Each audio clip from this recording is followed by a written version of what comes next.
How to blur a photo on iPhone.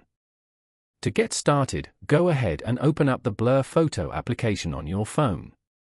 Photo blur apps are essential tools for creating professional-looking images with artistic depth and visual impact. Whether you want to blur backgrounds to highlight your subject or add creative effects for aesthetic appeal, these apps give you total control over your image. Once you're here, tap on Start from Photo below. Choose the photo you want to blur from your gallery. Over here, tap on Blur Tools at the bottom left corner. Then, tap on Touch Blur. You can now blur whichever part of the photo you want as shown.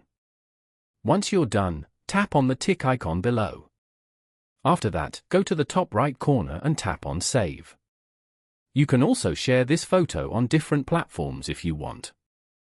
Following these steps, you can easily blur a photo on iPhone.